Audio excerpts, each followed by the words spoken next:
is a Reader's Digest version containing many of the interesting parts of the flat Earth theory. For those who have already started seeing things with new eyes, it will be mostly a recap, but there could be a few new angles you haven't looked at. For the rest of you who are new to this, the first question is invariably, is this a joke? Because it's a joke, right? And that's where we start, because it's one of our two basic childhood facts. 1 + 1 = 2, and the Earth is a globe. We're taught this before almost everything else, and that right there should give you a clue on how serious this secret is.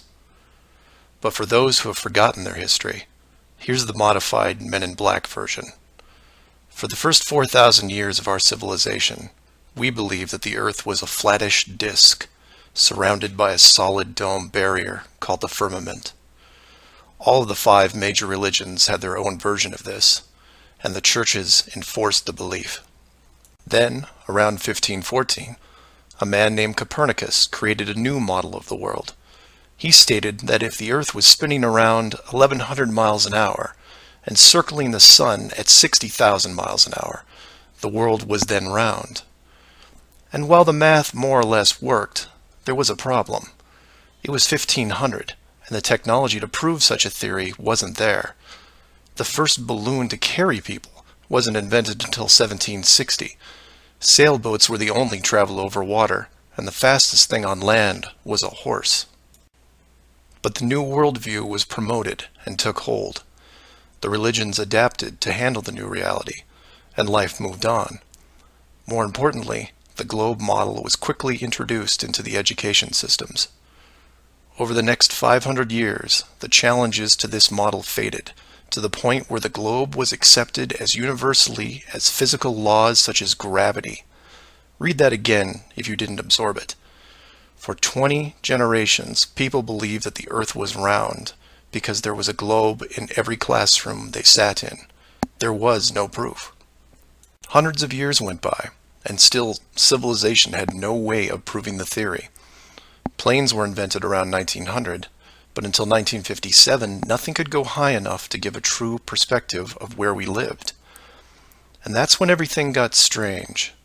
The United States and Russia both sent up rockets high enough to take decent pictures, and what they saw scared them a great deal. How do we know they were extremely concerned about the sky? Because the US and Russia immediately started firing nuclear weapons straight up, and they kept firing for the next 4 years. A few things to keep in mind here. First, this was now 1958. Nuclear weapons were very expensive and hard to come by. These also weren't those nominal yield 20 kiloton toys we used on Hiroshima. This was high kiloton to low megaton, and we couldn't get them up fast enough. And the strangeness continued in other places. In 1959, only a year into the atmosphere bombardment, 10 nations, including the United States, made Antarctica off-limits to any colonization. A treaty was put in place and to this day remains intact. Over 50 nations now have signed off on this treaty. Do you know any treaty that has lasted that long between all industrialized nations? Moreover, do you know any piece of real estate in the world that is owned by no one? You would think at the very least one of the large oil companies would use their huge financial resources to explore this region, and yet they don't even petition the idea. The short version of the discovery is this. By 1958, the military had discovered the very solid upper and outer edges of our world, and had to create a way to put up do not enter signs without looking obvious. It was tricky, but if there is one thing I have learned about the authority, it's that nothing is left to chance. Most of the work had already been done for them, so their job was primarily in the details. The sky part of the dome was much higher than commercial air traffic, so the only thing they had to worry about there was the space program, which is immediately militarized. The outer border had the natural benefit of not only an extensive ocean, but a scaling decrease in temperature and a steady increase in iceberg frequency to discourage ships, all leading to a permanently frozen landmass that could not be used for any form of agriculture. This ocean and ice layout had worked well for thousands of years because the technology of the current civilization didn't evolve quickly. Sailors avoided cold weather seas whenever possible, and oxygen levels get low enough to harm people, even on high mountains. The brilliance of the design comes in the simple fact that human males are corrupted by power. Corruption so total, in fact, that they would rather hide the world itself rather than risk their power on it. You could theorize that kings and popes were told of the world a long time ago. Maybe an ancient scroll or book. Perhaps an interdimensional being told the tale of what the world looked like. But this was all but dismissed, because even the most powerful leaders of the day couldn't reach the borders. And if they couldn't, what chance did the general public have? It's one thing to be told of the giant impenetrable dome, but it's a whole different animal when you finally stand right next to it. Then the tough decisions have to be made. Do we keep the secret? And how far are we willing to go to keep the status quo?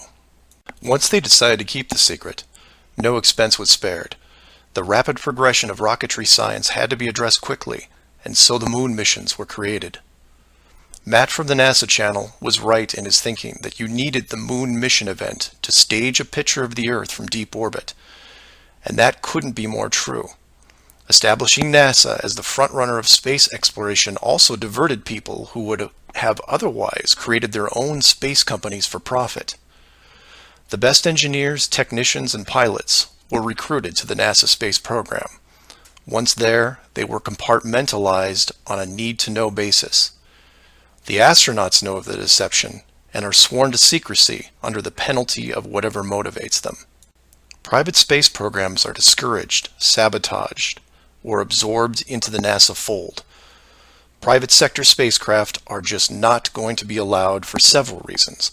The most obvious is the collision with the dome itself. The telemetry data from such a mission would show an impact failure at a certain altitude, and if repeated, would raise questions NASA just isn't prepared to answer. There are 3 perpetual questions about our world that can't be eliminated, but avoided at all costs. These are the questions you should ask yourself and others if this protective layer is going to be lifted. I'd like to preface this with a thank you to Max Malone, a conspiracy hardcore who has a knack for boiling down debates to a single paragraph whenever possible. It was he who said, after over 50 years and thousands of hours of space travel footage, both by NASA and other countries, there is no exterior shot where the astronaut completes the simple act of panning the camera 180 degrees, let alone a full 360-degree sweep. This has never happened on any moon mission, exterior space station, nothing, ever. Statistics will tell you that this would have already happened by accident years ago, but it hasn't, and it won't. This is because of the rule they cannot break, the same rule that applies to television set shows that never show the fourth wall. Why? Because there is no fourth wall. Number 2. When you search online for pictures of the Earth from space, 95% of what you will see is a collection of artificial composite shots. In 2000, when I did this search, there was exactly 1 picture by NASA showing the bottom part of Africa and Antarctica. Now that picture is hidden within hundreds of simulated images. There are HD cameras everywhere, and no one is taking a shot of the Earth, because you can't get enough altitude to do it. Number 3. The commercial air travel routes for the southern hemisphere are wrong. This is an easy thing you can check out in 60 seconds. Take a map reading of the distance between anywhere near Australia and anywhere in South America. It's a straight shot across the South Pacific. Now find your favorite travel site and try to get there non-stop. See what happens. The routes start turning ridiculous. I used to business travel for years, and I've never seen anything like it. It's the one thing in the general public world they can't hide, the actual distance between these 2 places. On a round world, the flight is easy, just a straight shot across an ocean. But on a flat world, it becomes the greatest distance between 2 points. There are no shortcuts, so they distract you with multiple connections and layovers. It's only blind luck that the United States was in the northern hemisphere. Otherwise, the increased traffic would have raised eyebrows by now. I know, I know. It's madness. It's lunacy. There are people who will tell you straight to your face that all the leaders of the world are lizards, and yet these people laugh out loud when you say the words flat earth. I was, and still am, a huge conspiracy guy. I literally ran out of new tin hat topics to research, and I still wouldn't look at this one without embarrassment. But every time I glanced at it, there was something unresolved. And once I saw the near perfection of the whole plan, I was hooked. Do your own homework. Ask the questions. Get past the possibility and see if you can move into an even bigger picture. Like who built the dome and why. That's where it starts to get really interesting and things start opening up. I know I said years ago that the greater good was something that should be preserved, that JFK, Pearl Harbor, and 9/11 were inevitable. I still believe it, and I understand the decisions. The globe illusion, however, has run its course over the last 500 years. It's time to start again. If that means we end up getting the attention of who or what created this place and force the reset of the world, is that such a bad thing? I've put some links in the description that you might want to check out, like the current map projections used by the USGS, the United Nations logo, the Flat Earth Society, high-altitude nuclear tests, the Antarctica Treaty, among others. I'm not allowing ratings or comments on this video for several reasons. One, this topic seems to bring out the worst debates because of the initial denial. That, and I've seen dedicated trolls on the Flat Earth Society website who show up every day and say the same thing to new forum members. It's a joke. It's not serious. Nothing to see here. Kind of strange that there are full-time trolls on a site that has less than 500 members worldwide. That being said, please feel free to contact me at msargent23@comcast.net, or heck, just call 303-494-6631. I know no one uses the actual phone anymore, but I'll answer what I can. Flat Earth Clues Part 1, The Empty Theater. This is part of a series of clues that can help you get your head around both the design of the flat Earth system we live in and who has been involved in the deception to hide it from you. The clue you have to look at is built upon another conspiracy that has been around for decades, namely the space program. Most of those watching this are aware of the varying theories revolving around NASA, the Apollo program, the space shuttle, the International Space Station, and so on. The clue itself isn't based on one of these highly debated topics, but the lack of one, more specifically, motion pictures based on actual events. This, like others in the series, is something you can check out for yourself. Everything you need to reference this is online.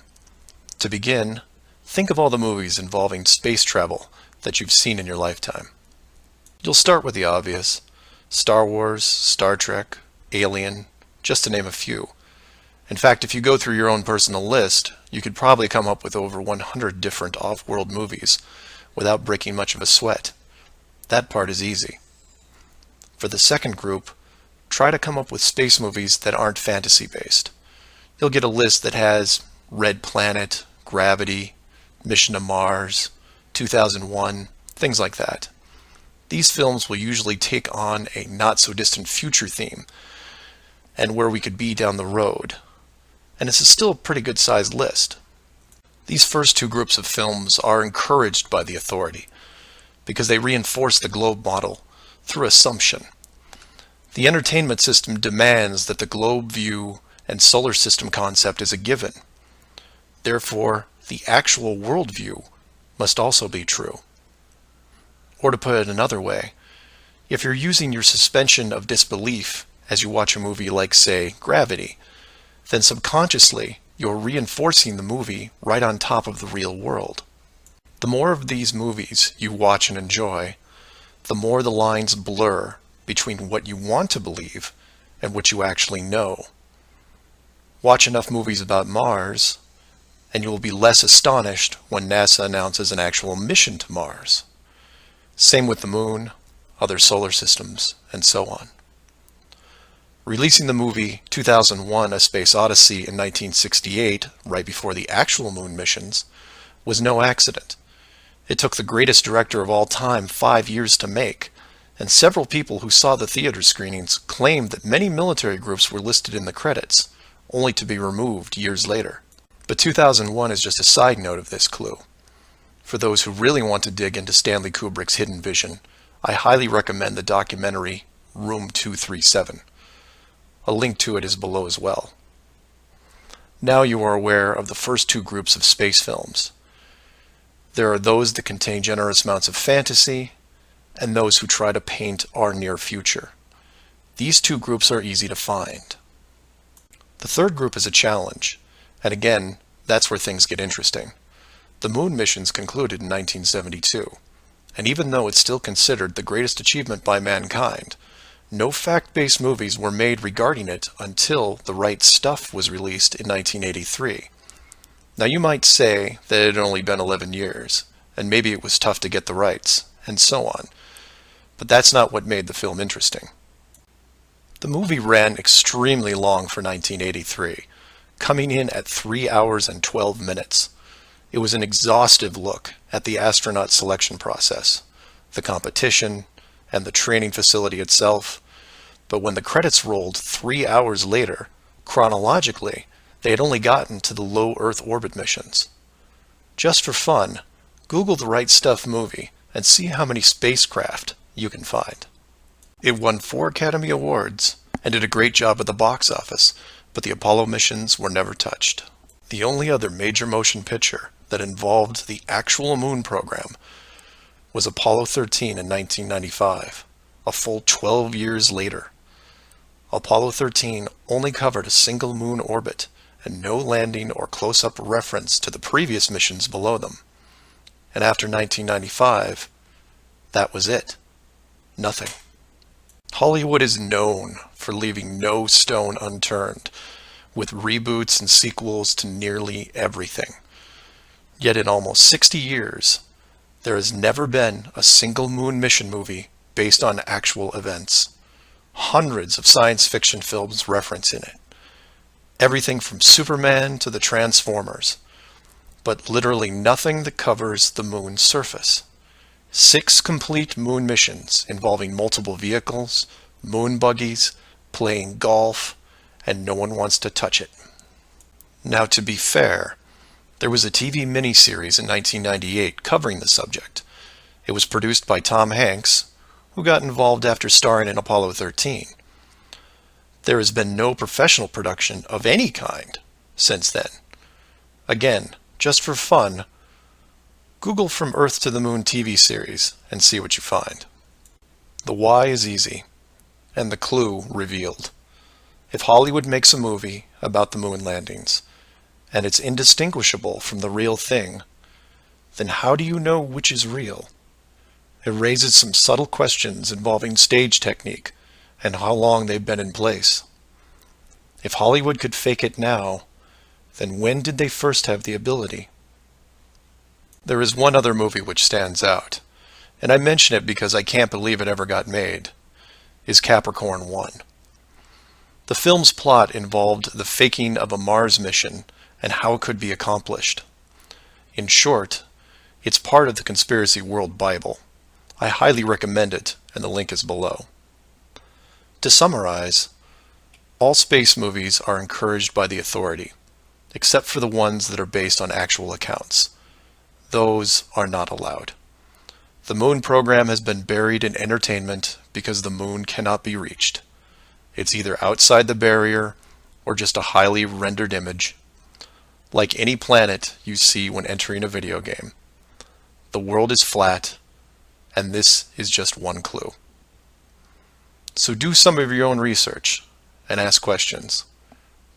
Please feel free to email me at msargent23@comcast.net or 303-494-6631.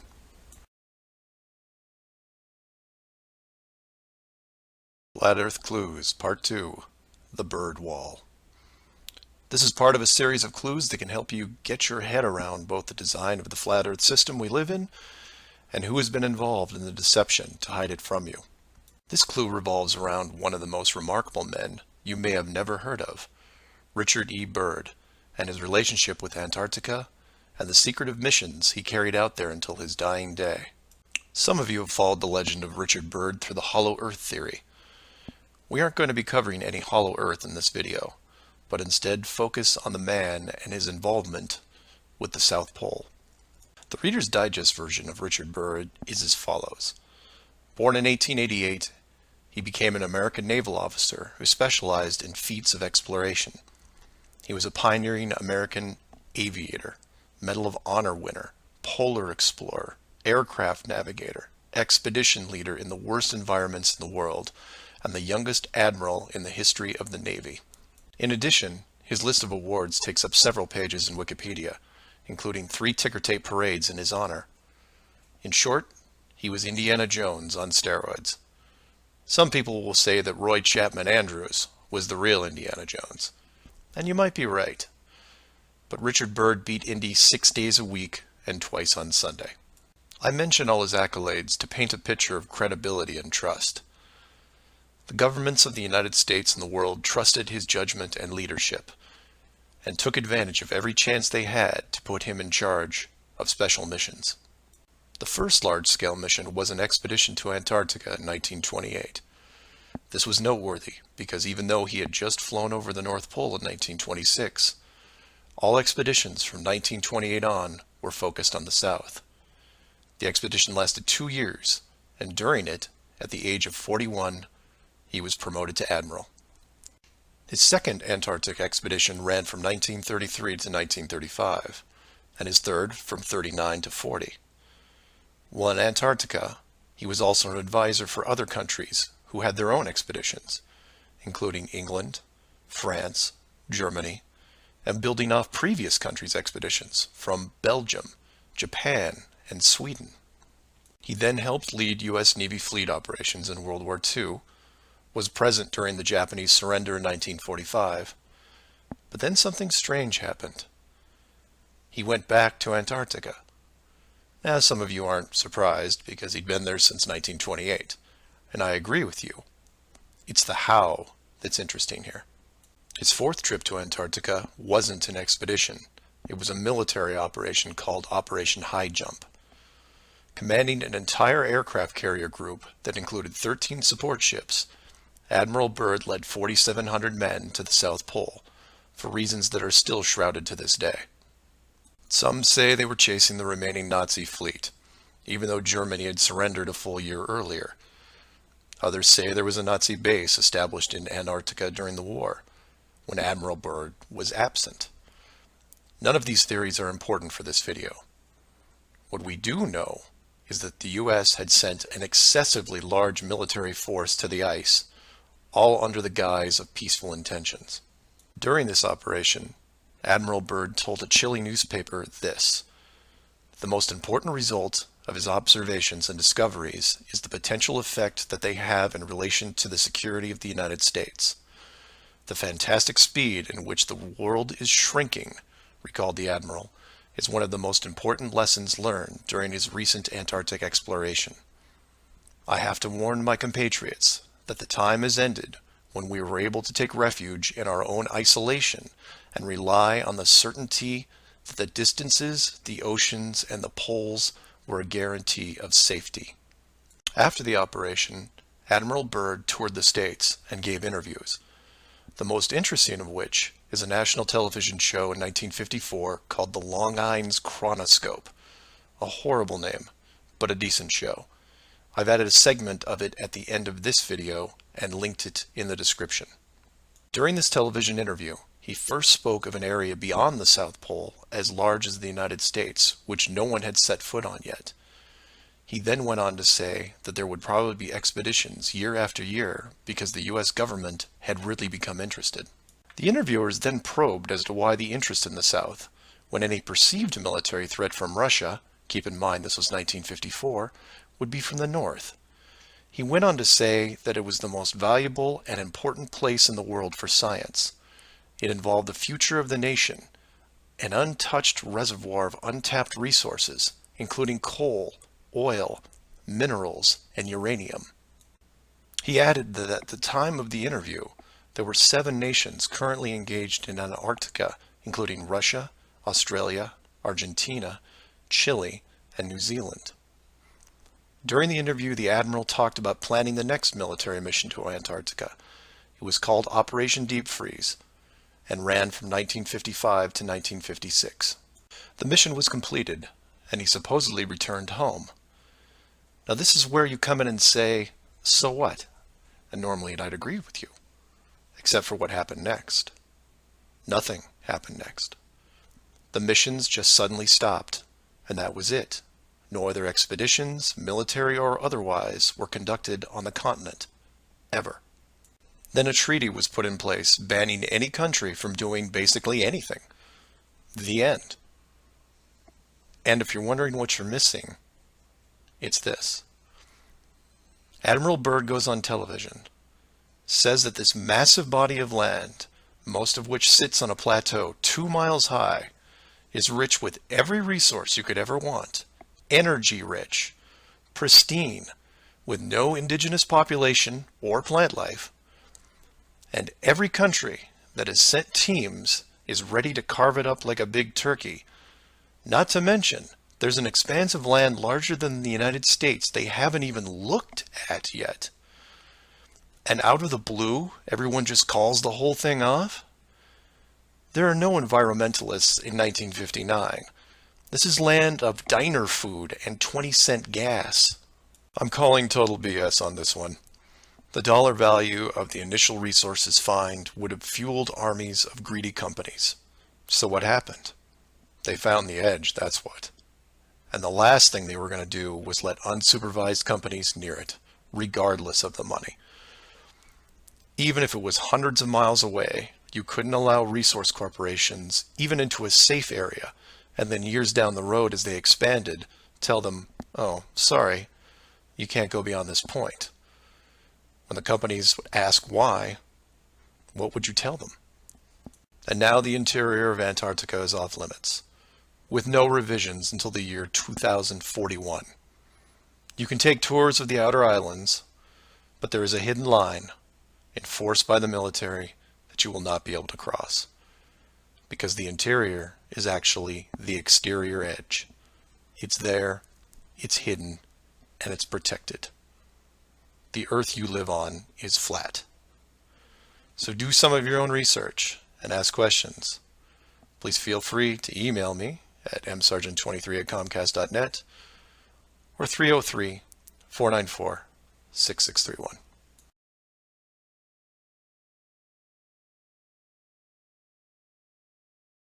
Our very distinguished guest for this evening is Admiral Richard E. Byrd.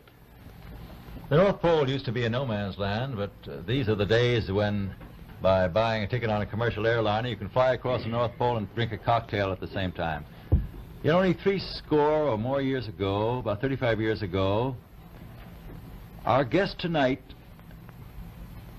found out whether there was any land north of the North American continent. He made that first discovery flight, and I must say that Admiral Byrd, our guest tonight, is not only our greatest living explorer, but he's been an inspiration to countless Americans. Admiral Byrd, you've been to both the North Pole and the South Pole. Is there any unexplored land left on this Earth that might appeal to adventurous young Americans? Yes, there is. And not up around the North Pole, because it's getting crowded up there now, because they find out it's really usable, not only to live in, but militarily. But strangely enough, there's left in the world today an area as big as the United States that's never been seen by a human being. And that's beyond the pole on the other side of the South Pole from Middle America. And I think it's quite astonishing that there should be an area as big as that unexplored. This is a tremendous So challenge. there's a lot of adventure left down at the bottom of the world. Admiral, an expedition to which I believe you're the advisor is now en route. What is that expedition doing? Well, that's the icebreaker Atka, and it's a reconnaissance expedition. It's going down to the South Pole area to make certain observations and to look for some bases. They will be back in April, and they will report back And upon the information we get from that undertaking, we will base the bigger expedition that's to follow. Is that very definitely planned, or is that... That is being planned right now. So I'm willing to say to you that there will be a number of expeditions that will follow, I think, year after year, at the bottom of the world, because the government has really become interested. Well, Admiral Byrd, I can understand, I think everybody can, the interest in the North Pole because it's so near our greatest challenger, Soviet Russia. But why this interest in the bottom of the world? Nobody living down there, is there? No, it's pretty cold. There's only one permanent resident, that's the emperor penguin. The little ones live further north. I tell you one reason they're interested. It's by far the most valuable, important place left in the world for science. That's why the scientific groups all over the nation are really interested. But more important than that, it has to do with the future of the nation, those to come after us, or even during your lifetime, because it happens to be an untouched reservoir of natural resources. And you know, as the world shrinks with an ever-increasing acceleration, far-flung places once useless, like we thought the North Pole was, and no man's land, become very useful. The bottom of the world will be important, not only to us, but to our allies. I was going to ask you, does it have military importance? It has some, and as the world shrinks, it will continue to shrink with an ever-increasing acceleration, thus bringing these places closer. And in the future, I can see a time when it will be very, very important strategically. Well, has the development of air power increased the strategic importance of places like the very much Palmer so. Peninsula, was it? Very much so. Even now, if anything happened and we lost the Panama Canal, we would have to control the islands just north of Antarctica, which are part of Antarctica. Then between there and Cape... Admiral, you speak of the resources of Antarctica. What are they? What are the natural resources there? Well, we've found enough of coal within 180 miles of the South Pole in a great ridge of mountains. It's not covered with snow, enough to supply the whole world for quite a while. Well, that's the coal. Now, there's evidence of many other minerals. We are pretty sure there's oil. Now, that coal shows the bottom of the world. Now, by far the coldest spot in the world. Where that coal is gets 100 below zero in the winter. well, It was once tropical. So we think there's oil there, and there's evidence, probably uranium there. is it any secret? Is there uranium there? That would be the only thing that would be practical to actually go after, I suppose. Everything else would be economically unfeasible, wouldn't it? Well, as we recklessly expend our resources, the time will come when we'll have to go after that stuff down there. Well, you know, I avoided what you said about uranium. I'm not sure about that. I don't want to have the world fighting over the Antarctic. And Robert, is there a competition among other nations to try to get information about Antarctica and possibly to secure some of these resources? Well, yes. There are now 7 nations very much interested. Russia is interested tremendously. That I'm sure of. Australia has an expedition down there. The Argentine, the Chile, New Zealand, Britain, and so on. Now, you can understand those people down there being interested because they live down there. The New Zealanders, the Argentinians, the Chileans, and the Australians. And so we don't do much about claiming anything. Admiral, you make this sound a little crowded. Are there that many expeditions now there or en route there? Well, you know, as I said, it's the most peaceful place in the world, but I don't think it will be for long because of this intense interest on the part of other nations and this nation. Flat Earth Clues, Part 3, The Map Makers. This is part of a series of clues that can help you get your head around both the design of the flat Earth system we live in and who has been involved in the deception to hide it from you. This clue looks into the USGS, otherwise known as the Map Makers of the World, and a few surprising things that they and others have in common with the flat Earth idea. All the reference links are provided in the description below, and I encourage you to check them out. For those of you outside of the United States, USGS stands for United States Geological Survey, a scientific branch of the U.S. government. Formed in 1879, and with the help of the ever-expanding American Empire, they quickly became the premier map makers of the known world. Currently, they have around 9,000 employees and an annual budget of over $1 billion a year. They also have extensive science departments covering biology, geography, geology, hydrology, and many programs tied to them. Their motto since the 1990s has been "Science for a Changing World," and I'm going to show you how true that really is. What does this large, really boring government group have to do with the flat Earth? To understand that, you have to look into their origins, which is in geography. To do this, you'll need to open another page that specializes in maps. The maps you see in this video are from Wikipedia, but there are others you can reference as well. The wiki list of map projections isn't much to look at as a whole, although there are a number of interesting takes on the world view. Not only do they have just about every perspective when it comes to the land we live on, but some detailed information on where the map originated, including name type, the origin or creator, and the year the map perspective was proposed. Now, some of these will be very familiar, especially the ones that you would see on your classroom wall. There are a number of variations here, but the one that has been debated on recently would be this one, the Gauls-Peters, which accurately shows the size difference between the continents, the most obvious clue being that the white continent of Greenland is actually tiny compared to Africa. But I digress. If you keep going down through all the different shapes, you'll get into circular maps, but only one of these is a top-down perspective that shows the continents in the center surrounded by an unbroken ring of ice. In Wiki, it's called the azimuthal equidistant, and just to make it easier, I'm going to abbreviate and call it AE for short. Why is this map so interesting? Well, if you're looking at the Wiki page, you'll spot a few reasons. The first is that in the notes section of the map, and I quote, "Used by the USGS in the National Atlas of the United States." It also mentions that it is used as the emblem of the United Nations.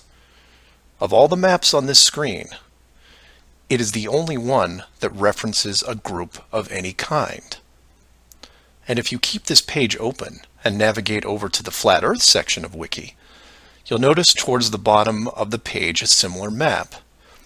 I've referenced it here, and you can tell quite easily it's identical, but not referenced or linked as the AE model. To make things even more strange, we go back to the USGS model, and you see that it was first proposed 1,000 years ago, and you may think, well, that's a bad link. So you compare it with the person who proposed it, and you get this guy, Al-Biruni. Who was Al-Biruni? Well, he lived around 1,000 years ago and was considered one of the greatest scholars of his era, schooled in multiple sciences. Have you ever heard of him? I hadn't. Maybe it's multiple bad references in Wiki. Well, no, because NASA knows who he is and named this moon crater after him. So why is the USGS using a version of the world map designed by a 1,000-year-old Persian scientist? Because it's correct. That's why. So to be clear, let's compare them again. The United Nations flag, the USGS official map of the Earth, and the Flat Earth model. All identical, but one isn't recognized and instead ridiculed as an outdated look at the world. And this is one of those political quandaries that the authority gets stuck in. The short version is this. The government is on the same page as the flat Earth, but they can't admit it, even in confidence. We know the Earth isn't flat, they say, but it really is. We know you use the same map as we do, but ours is just an image. And anyone who says differently is obviously crazy. It makes you wonder how long the USGS has been using that model as an official reference. The United Nations started using it for their logos in 1945, and then made some final adjustments in 1947. And the UN flag also raises a few questions, like, why isn't Antarctica represented on the map? Is it supposed to be assumed in the outer circle, or perhaps the spiky olive branches on the outside? They don't mention it anywhere online. And this is what I like to focus on: the gaps, the holes in the plot, the unanswered questions. The USGS using the same map as the flat Earth, but not saying why, not recognizing it, or that you can't link the very same image from the Flat Earth Wiki back to the actual AE definition of the projection. The authority figured out in the 1950s all of the borders of our enclosed world, and have done a great job hiding it over the decades. But the world's a complex place, and there are clues out there just lying around. I think it's time you saw some of them. So do some of your own research and ask questions. Please feel free to email me at msargent23@comcast.net or 303-494-6631. Flat Earth Clues, Part 4, Shell Beach. This is part of a series of clues that can help you get your head around both the design of the flat Earth system we live in and who has been involved in the deception to hide it from you. This clue covers the near-perfect design of the flat Earth model and will break down some of the logic behind the decisions made. It sounds like a big task, and it is, but to start, let's look at something small, like this little guy. Take an ordinary mouse and put it into a glass cage. It doesn't have to be a mouse. It could be a snake, a lizard, an insect. It makes little difference for this exercise.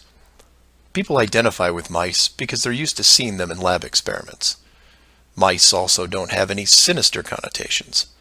They're seen as relatively innocent and benign, the perfect test subject, as it were. I have yet to meet anyone who has a bias against the lab mouse. So the mouse goes into the box for the first time, and the reaction is always the same. It explores its surroundings, and more importantly, tests the barrier around it, probing for exits or potential exits. The mouse inspects every inch of its new glass home, and at some point settles into the acceptance that the walls are indeed solid and that it may be there for a while. Every so often, it will repeat the process, again checking the boundaries of the cage, just in case something has changed. What it doesn't do is act like it would in the wild, because it realizes that it's in a form of captivity. The glass box doesn't even remotely resemble its natural environment.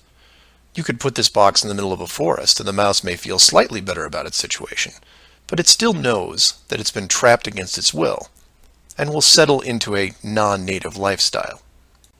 You could take all the other small animals that could be substituted for a mouse, the snake, the lizard, the insect. It makes no difference. The result will invariably be the same. Repeated probing for escape routes, then acceptance. Take the same animal and now put it into the middle of a 100-mile square wildlife preserve, surrounded on all sides by a similar type of glass enclosure. The creature doesn't even bother to rush the size of the preserve and start testing the boundaries, mostly because it's out of visual range. It could be days or even weeks before it even encounters a single fence. The animal's routine is spent doing what it normally would do. It eats, it sleeps, it breeds. It does everything that it would naturally do in the wild. If one day the animal approaches the fence, there might be some curiosity, but any anxiety is quickly resolved by just turning around and heading back into the vast expanse from which it came. The fence does not pose a potential problem for the animals in the preserve because it is so small compared to the expanse they live in, and dwelling on it doesn't hold any interest. We're assuming here that the fence is high enough to discourage flying creatures as well, deep enough to stop burrowing classes, and if you want, reaches the floor of any nearby bodies of water, stopping any clever aquatic types. The point here is that all creatures great and small inside a giant wildlife preserve, when encountering the fence, wouldn't care. They would all, in their own way, just shrug and move on with their lives. However, if you take a human, male or female, regardless of education or nurturing, and put them in the exact same wildlife sanctuary, the the response would be quite different. When the human approaches the glass fence, they don't see it as a minor distraction. They pause, they wonder, and more importantly, they ask questions, either internally or amongst others. Why is the fence here? How far does it reach? Can I dig underneath, or climb over, or go around it? These questions continue in a way you might imagine, but eventually a bigger question jumps to the top of the list. Who built the fence? It is that which changes not only the type of questions being asked, but how the human being, or beings, look at their world. The giant wildlife preserve suddenly gets smaller. Each new fence border discovered starts to artificially constrict their expanse, even though the dimensions haven't changed. Before long, the preserve, their home, loses some of its relevance. The fence is a reminder of the unknown. It provokes fear and endless speculation within the human. Given enough time, the importance of the preserve continues to be reduced, especially in relation to the fence. And the reason why it's so engrossing for the human is simple. It's there. It's real. They can see it, and maybe even touch it. Adding more humans to the equation increases the disparity of the situation by orders of magnitude. Have you seen the fence? Do you know how long it's been here? Have you ever known anyone that's been outside it? It's older than us. Who is responsible for the fence? What can we do to appease the group that created it? You can see what this might lead to. A long-lasting group hysteria would entrench itself within the population, grab hold and never let go. The fence is bigger, older, and wiser than they are. It humbles them, it angers them, and it is forever. It is their proof of a higher power. Maybe not God, but certainly God-like. No civilization, regardless of technology, discipline, or age, would be able to cope with the existence of it. For the human psyche, there are just too many questions that go unanswered. Life would never be able to progress normally. To summarize, a garden variety wildlife preserve would work for 99.99% of all the world's life forms. For human beings, however, you would need to make some modifications, or really just one big one. So let's take a look at a few examples of how this could be accomplished, and from there expand it. The first failed example can be seen in the 1998 movie Dark City. This is a good starting point to get you in the right mindset. The premise here is that an advanced race creates a small flat Earth area, complete with a traditional dome. The design, however, is initially flawed in that they built the city all the way to the outer edge, leaving no room for error. To compensate for this, they altered the memories of the human population on a regular basis, therefore repressing any long-term investigations. However, in movies, there are always anomalies, like the police officer who realizes that even though he remembers visiting a place called Shell Beach, there is no way to reach it, because Shell Beach is outside of the flat world and never existed. He just keeps going around the circular city that has no exits. In the end, another man, the hero of the movie, makes it to the edge, steals the advanced race's power, and creates an ocean, which really should have been there in the first place. Move from there to a movie released only 4 months later called The Truman Show. Inevitably, all flat earthers have to take a hard look at this movie from a technical point of view. The movie follows the same lines as Dark City, but in a much more relatable premise, that of a giant television stage built so that the outside world can watch a person go through his life without any knowledge that he is living inside a flat world, surrounded by a physical dome. The movie is interesting on several levels, including construction. Using their existing model of a small town, bordered on one side by a large lagoon and wilderness, and the other a seemingly expansive ocean, while better than Dark City, still had its flaws. For one, it was less than 20 miles across, and even though Truman's desire to explore was repressed, there was still a chance that he would venture to the outer edge, which is where the movie ended. But for the most part, it worked. Truman believed the entire scenario because he was born into it, and then lived 30-plus years without any reason to doubt where he was, which could be said for any of us. If it wasn't for the, and we'll say movie mistakes, that the studio fell victim to, then the show would have never ended. And this then raises hypothetical scenarios like, how many kids like Truman could you have raised inside that dome? 10? 50? Now, logistically, you can see how it might be problematic in keeping tabs on that many kids, especially as they got older. But with enough sleight of hand, it could be possible. A fictional situation just like that was made into the 2004 movie, The Village. And even though it turned into one of those M. Night Shyamalan plot twist things, the premise was very feasible. A wealthy group of idealists buy a large parcel of land in an existing wildlife preserve, create a small town from the 1800s, and raise children there. They pay off government officials to keep planes far away and spread a myth that monsters live in the forest. As far as the kids are concerned, they actually are living in a small Pennsylvania town in the 1800s. And being born into it, why wouldn't they? If the story continued, eventually the elders that founded the town would all pass away, leaving the children to pass on the legacy, free from any burden of guilt that their world was not what it appeared to be. And keep in mind, this was done with very little land manipulation and no dome. This then circles back to how many actors the fictional Truman Show really needed to hire.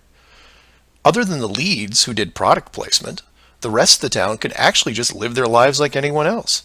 Use phone lines to call outside, go to restaurants, watch television at home, and so on. But again, I digress. Assuming the technology was possible, how many people like Truman could you keep in a dome the size of, say, a state that was hundreds of miles across?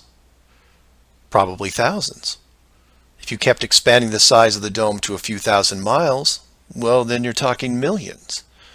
But when it gets that big, something interesting happens. You don't need the actors anymore.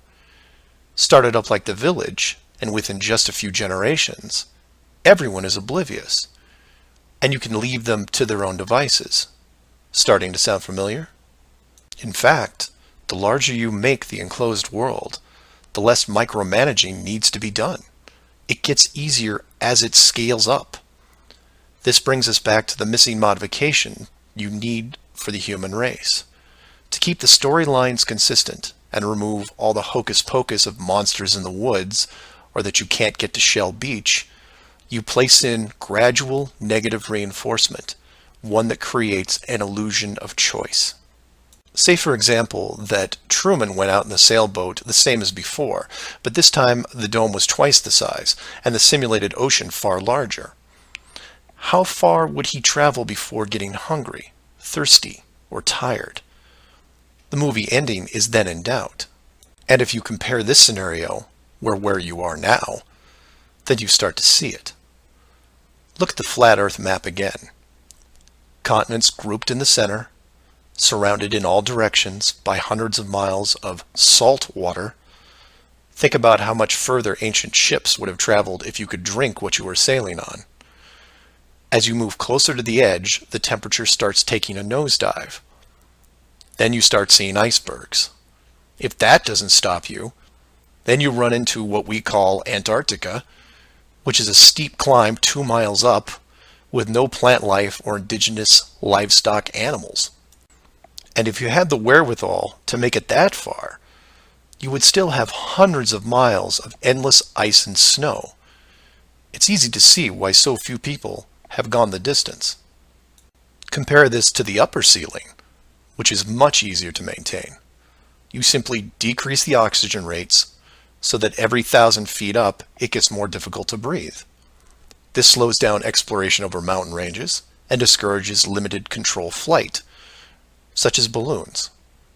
Also keep in mind that the dome itself doesn't have to be that high in relation to the outer ring. With commercial aircraft capping out at 10 miles and rockets less than 400, the dome would actually look more like a stadium roof, depending on how you wanted to display things like the sun, moon, and stars. An enclosed world with these type of safeguards would be able to sustain an unknowing population for, say, what, 4,500 years?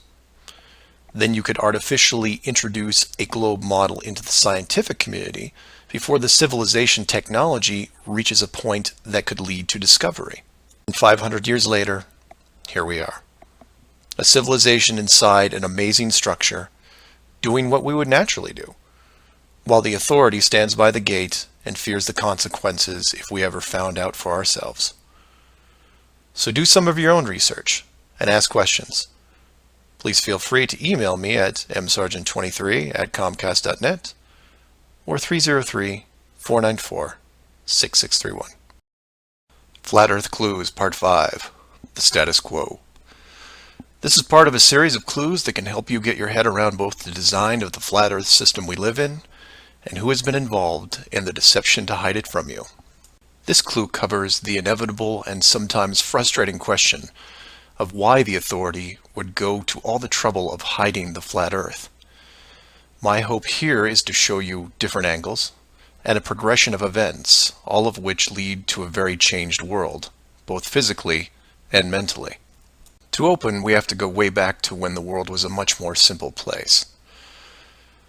You had your 5 major religions, including Buddhism, Hinduism, Judaism, Islam, and Christianity. Each of these groups had their own version of what is known in Genesis as the firmament, or the flat circular world enclosed by a solid dome-like barrier from where the creator, or creators, looked on. I'm not going to explore all the subtle differences between the groups. Suffice it to say that it's interesting that despite their differences that led to acts of horrible violence between them, there was no real Earth model debate.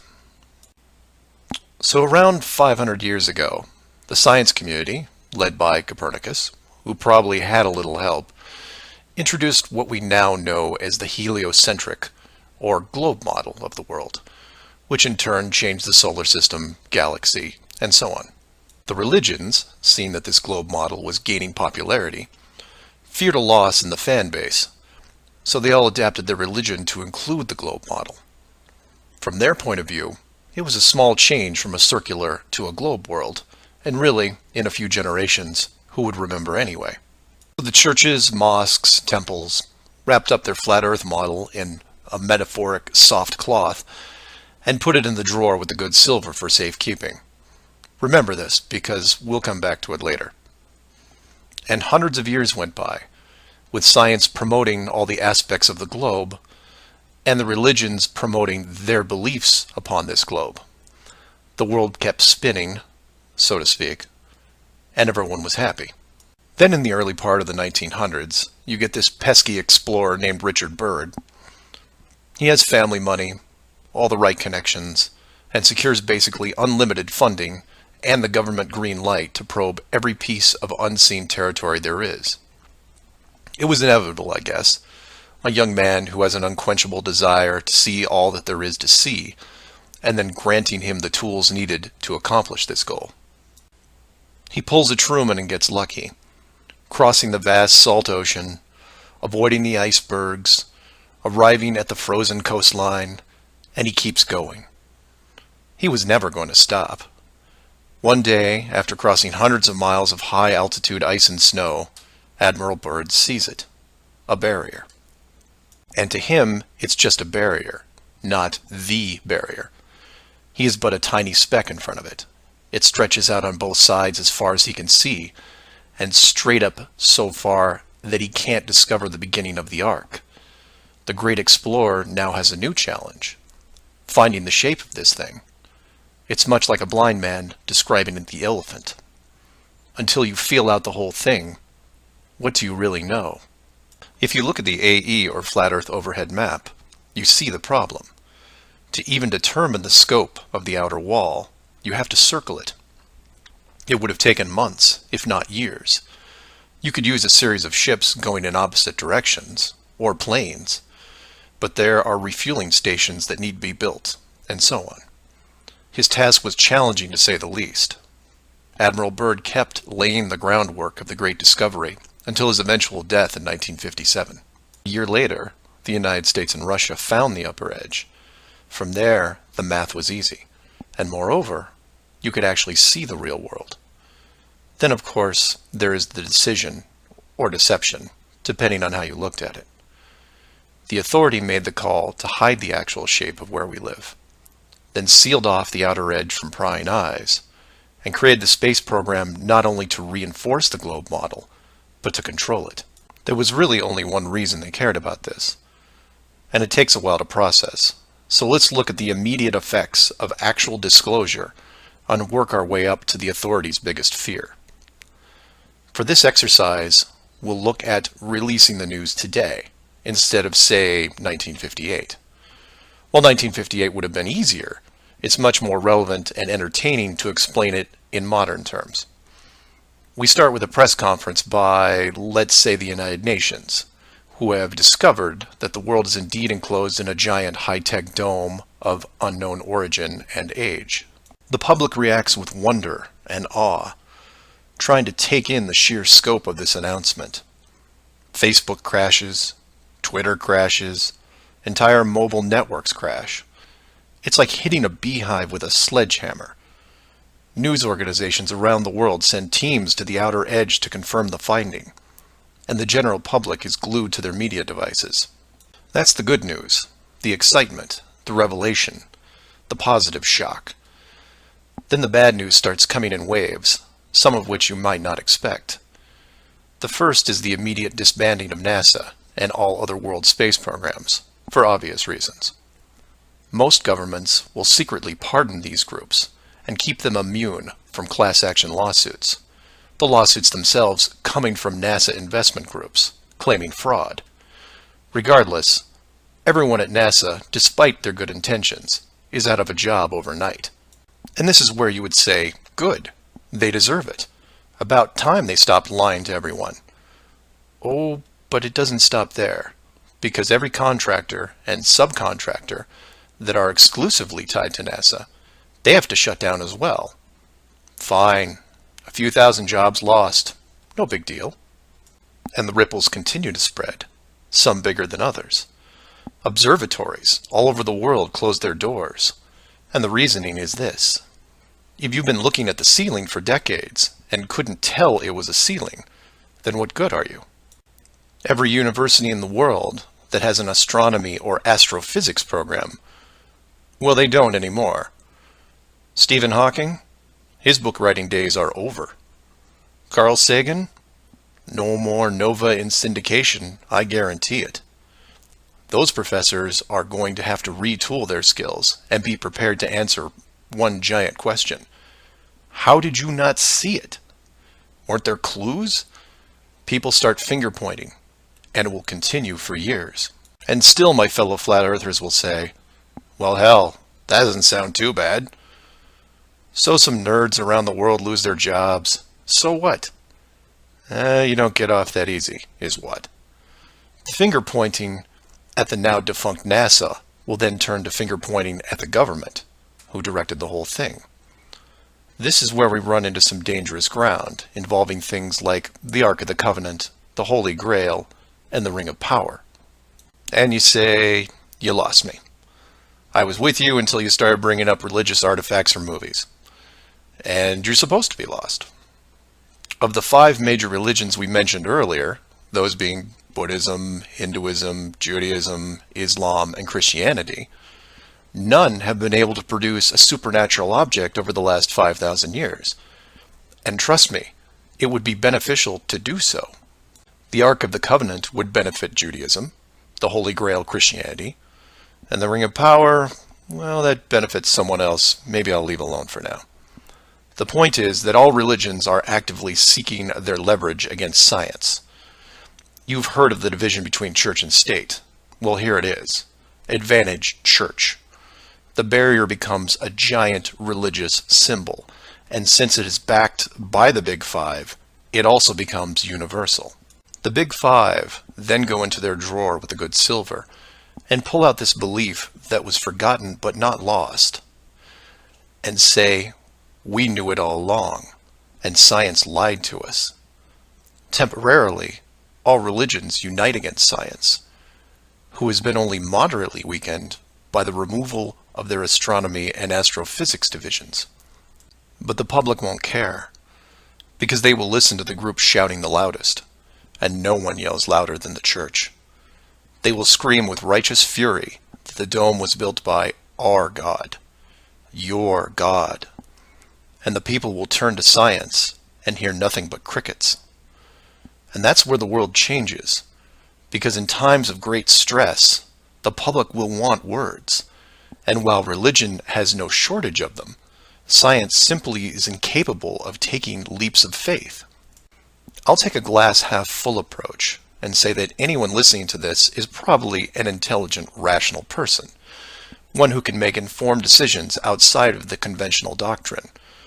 But for every one of you, there are hundreds, if not thousands, of mouth-breathing troglodytes who will not walk but run to the respective house of religion and say, "You were right about this. What else can you teach me?" This is what fills the current authority with pause. The unknown response to that question. Will religion take the high road and work with what remains of science to discover the truth? It's possible, I suppose. It's also possible that religion will combine this technologically advanced society with a revitalized and aggressive doctrine that then transforms daily life into something that makes the book 1984 seem like a Saturday morning cartoon show. I'm hoping that mankind will prove me wrong, but so far, that isn't the case. So do some of your own research and ask questions. Please feel free to email me at msargent23@comcast.net or 303-494-6631. Flat Earth Clues Part 6, Depth Perception. This is part of a series of clues that can help you get your head around both the design of the flat Earth system we live in and who has been involved in the deception to hide it from you. This clue looks into the inevitable design question below the surface, or more specifically, how thick the flat Earth design would need to be. To start, let's quickly recap the design features so far. A basic dome structure made up of advanced high-density material, thousands of miles wide, and at least 100 miles in height.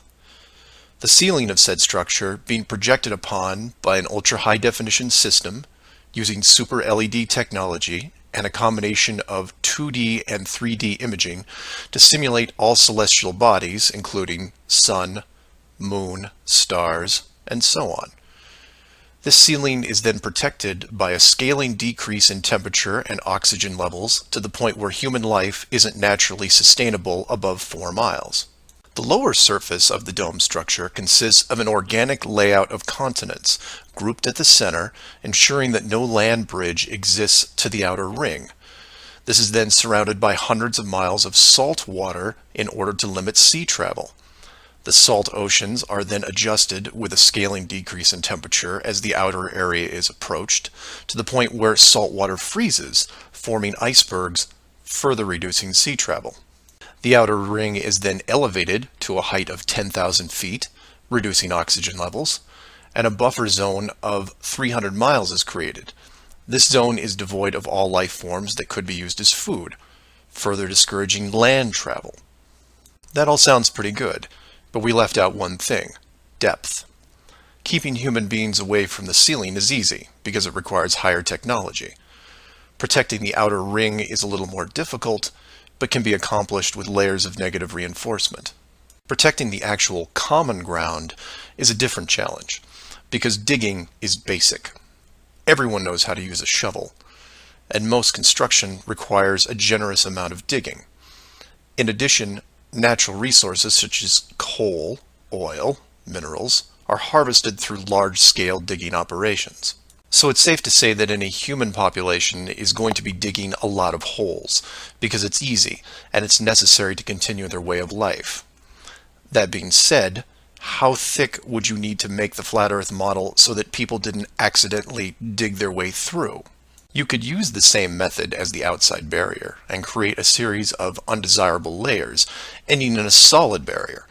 But the ever-expanding increases in general population would create an unnecessary risk. If the bottom of the flat Earth was composed of, say, an unbreakable material, this would pique the digger's curiosity, and if repeated all over the world, would raise suspicions of design.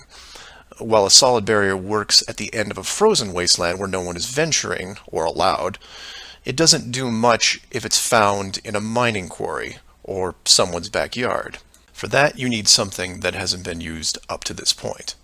A scaling increase in temperature, all the way to an ignition flashpoint and then beyond. Now you will jump in and say, well, of course, we all know that there is molten rock below the surface. We see it in volcanoes and, well, volcanoes. Yes, you do. And we've all seen the cross-section diagram of the globe Earth, which shows ever brighter bands of molten structure and so on, which is why I included the wiki link in the description that covers the official view of the Earth's structure. And I quote, "Scientific understanding of the internal structure of the Earth is based on observations of rock in outcrop, samples brought to the surface from greater depths by volcanoes, analysis of seismic waves, measurements of gravitational and magnetic fields, and experiments with crystals at pressure and temperatures characteristic of the Earth's deep interior." In short, they have no clue on what's below them. None. In fact, the deepest holes ever drilled, which I've also linked in the description, only go down 8 miles. To repeat, no one has gone below 8 miles anywhere. And every drilling survey is the same, a scaling increase in temperature to the point where drill bits stop working. And you come back and say, but volcanoes. Yes, there are volcanoes, holes in the earth where molten rock is produced, under pressure, I might add. Certainly that can't be artificially created. No? We can melt rock right now. It's called a smelting plant. What do you think your car is made out of? Melted, reformed, and polished rock. We have the technology to do this. It all comes down to scale. Create a large set of furnaces at, say, 50 miles below the surface that can melt and pump molten rock. And you say, what would the furnaces be made out of? Oh, I don't know. How about the same dome material that can withstand nuclear weapons? So you take the molten rock, locate a few random access points on the surface, and the rest comes naturally. Volcanoes also reinforce the Earth structure model that the molten rock goes all the way to the core, which then in turn reinforces the globe model, and then we're back to where we are now. A smoldering globe flying through space at high speeds that from a design standpoint makes no sense. So how thick would the flat Earth model floor need to be? Oh, for common use, say less than 100 miles, similar to the ceiling in scale. Large heat generators placed in a pattern, a thin layer of molten rock 10 to 20 miles down, which is really just a geologic pipe system to help with the generation of terrain. And there you have it. An efficient way of discouraging all those digging humans from reaching too far, combining a physical barrier with a mental one. 8 miles down and you're going to tell me what the entire core looks like? Give me a break. So do some of your own research and ask questions. Please feel free to email me at msargent23@comcast.net or 303-494-6631. Flat Earth Clues, Part 7, The Long Haul. This is part of a series of clues that can help you get your head around both the design of the flat Earth system we live in and who has been involved in the deception to hide it from you. This clue looks into a topic I only glanced at in the original guide, which is the Southern Hemisphere, or in the Flat Earth model, the land masses closest to the outer ring. I like to give credit where credit is due, and the long haul title was given to me by a fellow flat earther who did some of the same research I did. The summary of the video is this. If you are looking to show someone how to view the flat earth from a practical point of view, this is the example I would use. I'm going to show you how strange the world looks using just a few websites, some simple math, a couple minutes, and your brain. You don't have to write anything down, unless you want to, of course. I'll give you everything you need on screen and break down one of the examples as well. I'll also link the sites in the description for reference. First, here are some websites that help you calculate distance. The GPS on your phone already does this, and you may have an app as well, but here are some dedicated examples. Timeanddate.com, tripit.com, distancefrom2.net, worldatlas.com, freemaptools.com, and travelmath.com. If your favorite isn't listed here, like Google Maps, then use whatever is most familiar to you. Now we are going to look at two specific groups of cities. The first group is going to be from the area around Australia, including New Zealand. We'll call this Group 1. Group 1 includes Melbourne, Australia, Sydney, Australia, Perth, Australia, Auckland, New Zealand, Christchurch, New Zealand, and Hamilton, New Zealand. The second group is going to be some cities in South America, all in the southern hemisphere. I mention this because if you go high enough, you will run into a few cities that won't work. Group 2 includes Rio de Janeiro, Brazil, Sao Paulo, Brazil, Brasilia, Brazil, Buenos Aires, Argentina, Lima, Peru, and Santiago, Chile. Again, there is a link in the description with many other airports. Now, these two groups are interchangeable, as you would imagine, so you can start or end with either Group 1 or 2. The results will be the same, and just to make it interesting, I'll use a slightly different example which a fellow flat earther did the legwork on and show you that even these two groups aren't exclusive. So you take anything from Group 1 and anything from Group 2 and you get some distances ranging from 6,000 to 8,000 miles roughly. That's all I want you to do here is get that part in your head, noticing that the route is bent because they have to account for the curvature of the Earth. All these directions are what you would expect, a straight shot over the South Pacific Ocean.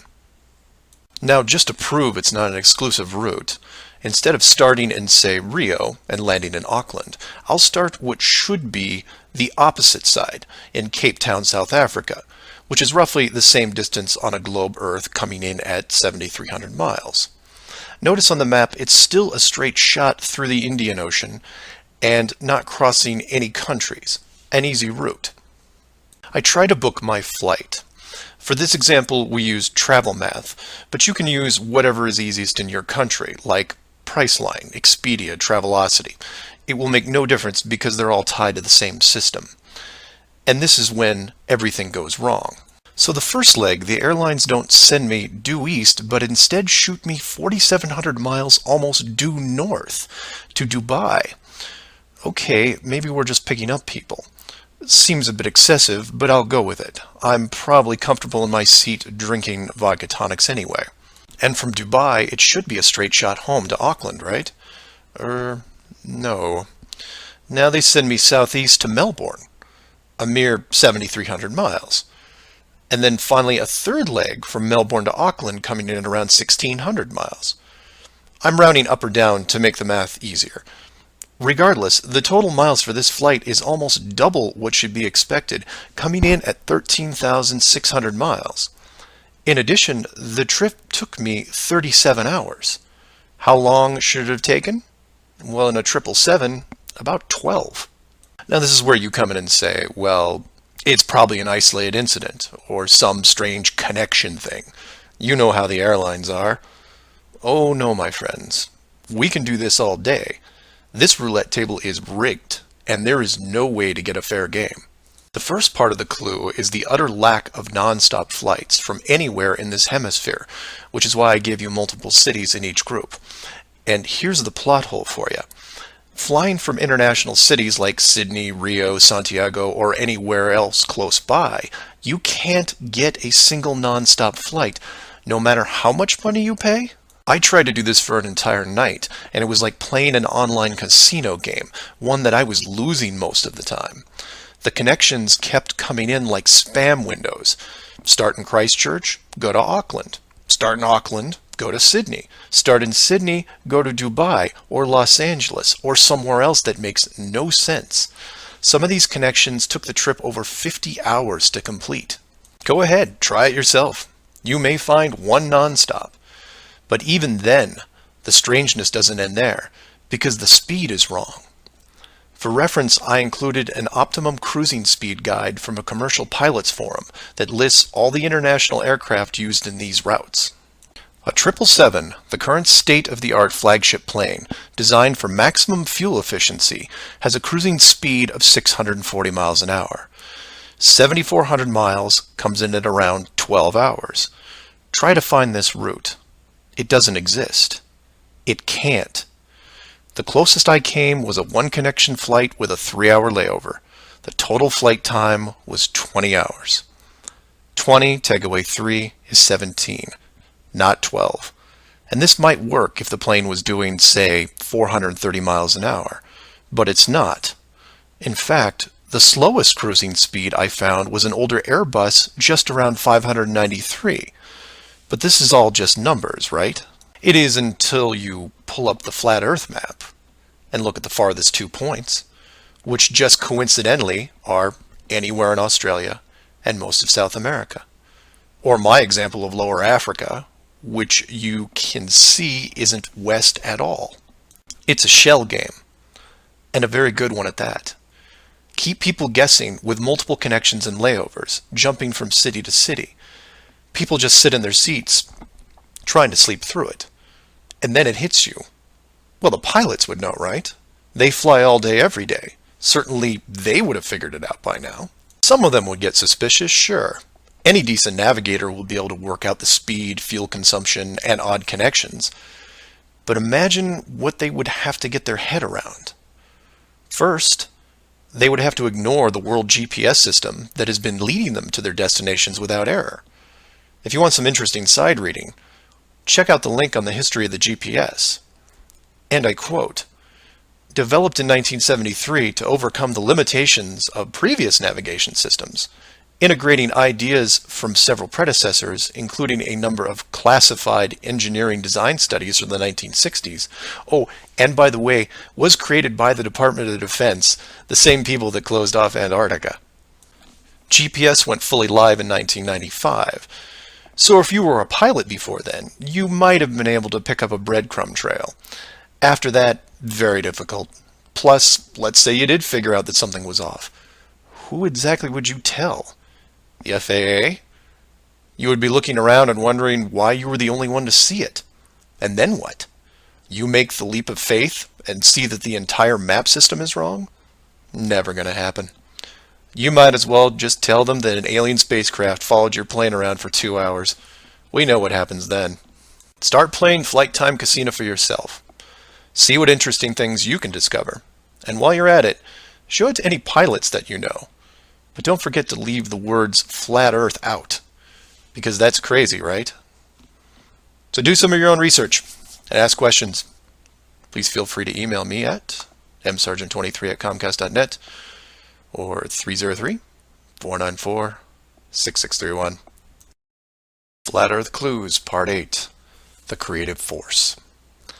This flat Earth perspective takes a look at the design from the ever-present why standpoint, and although it will review some of the dome technical features already discussed, I'll try to do it from a different angle, or more specifically, why I might build it. Someone mentioned to me recently that while the dome was a very big concept, it made the world much smaller, kind of like what Admiral Byrd expressed in an interview all those years ago. This someone also said that it made them sad, which I understood. And while I did what I could to comfort this person, I realized that I could have done more. So this video is for the people who look upon this world with their new eyes and start drifting into a state of melancholy. To preface, this isn't jail, nor are you lab rats. And before I'm done, I hope to show you a version of why. To start, let's look at an old story, one that you may have heard, involving another enclosed world, kind of like yours. I say kind of like yours because the finished design that you are sitting in right now took several revisions in just about every aspect, much like any project. You come up with ideas, you see what works and what doesn't, and you improve the process until you come up with something that, while not everyone agrees upon, satisfies the best of all criteria. One of the first dome layouts involved a race of people who were supremely driven by ambition. They didn't have a word for lazy or fear. They absorbed knowledge very quickly, incorporating physics, advanced electronics, engineering, and drove their technology with energy from the enclosed world itself. And when their technology had reached the point where the dome structure was discovered in its entirety, there was no reaction of wonder and awe. They just looked up and squinted at the sky. Eventually, those squints turned into glares. Oh, they had religion to be sure, and it was tied to their daily lives, but to them, this wasn't religion. It was a challenge. Almost like they weren't that impressed. Hard to fathom, right? Seeing that your world had borders, but instead of being afraid, shaking your fist at the sky with arrogance. But that's what they did. So much confidence and might that when they found out where they really were, a new priority was created. At first, they dedicated broadcast channels to calling the dome builders out, demanding answers, and ran them day and night. At the end of each cycle, the words kept repeating, "We know." But arrogance ebbs at patience, and their demands were met with silence, which was taken as blatant dismissal.